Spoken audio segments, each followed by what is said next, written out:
Today on Low Carb with Jennifer, I'm going to show you how to make my favorite keto smoothie. So yes, you can make a smoothie keto. It's not going to be filled with fruits and a bunch of sugar. You can add delicious things and it still be keto. I'm going to show you how right now.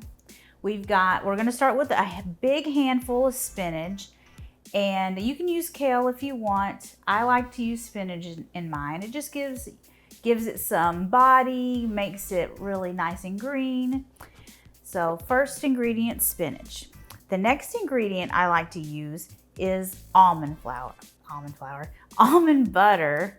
I like to use this Maranatha unsweetened almond butter. The only ingredient is almonds. It is 3 net carbs for 2 tablespoons. So I'm gonna measure out 2 tablespoons.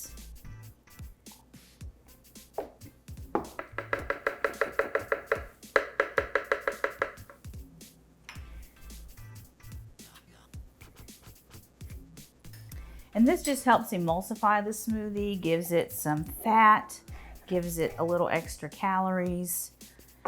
And you could also use unsweetened peanut butter if you want, if you like peanut butter in your smoothies. Okay, our next ingredient is this vanilla premier protein powder.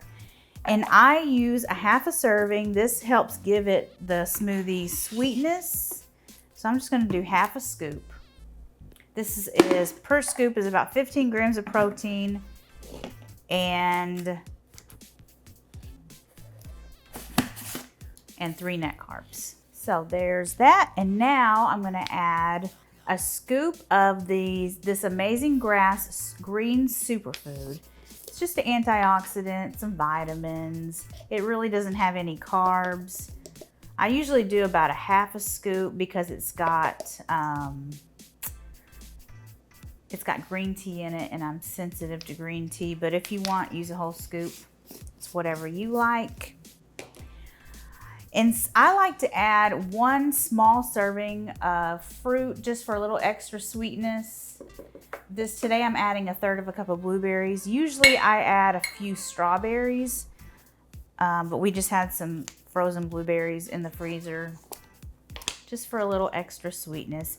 Now this is a magnesium powder, and I like to add this because with keto and you can lose some micronutrients like magnesium and potassium. I just like to have a scoop of this. It just helps your muscles feel better and helps you sleep better. This is Innate Response Formula's magnesium powder. I got it on Amazon. And it's like it adds sweetness too. It's like a berry flavor. So now I'm going to add about 1 cup or so of ice, and I'm going to add some water. You could also add almond milk or coconut milk, whatever you like. I just like to add water. So now we're going to blend this up. Okay, I'm using a Vitamix, and I really recommend a Vitamix. Or Blendtec. A really good high-speed blender is recommended. So here we go.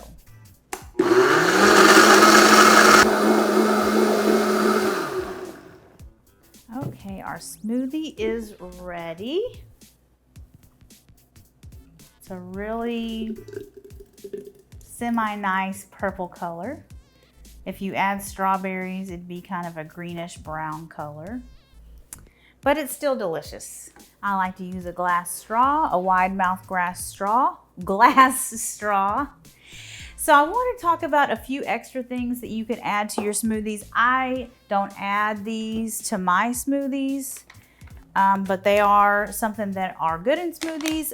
I would recommend chia seeds just for some extra fiber.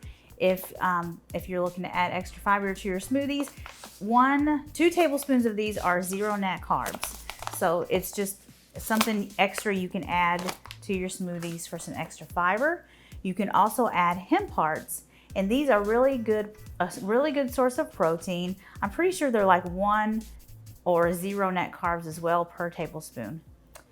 Also, a scoop of collagen is a good choice. I like to add collagen to my coffee, so I don't put it in my smoothie. But if you're looking for a way to get extra collagen in your diet, then in a smoothie is the perfect choice. This is just a Dr. Axe collagen, flavorless collagen that you could put in your smoothies. Let's try the smoothie. It is so good, just like I make every single day. Be sure you check out this recipe. Be sure you check out this other video for keto peanut butter cookies. They are delicious. I will see you guys later. Bye.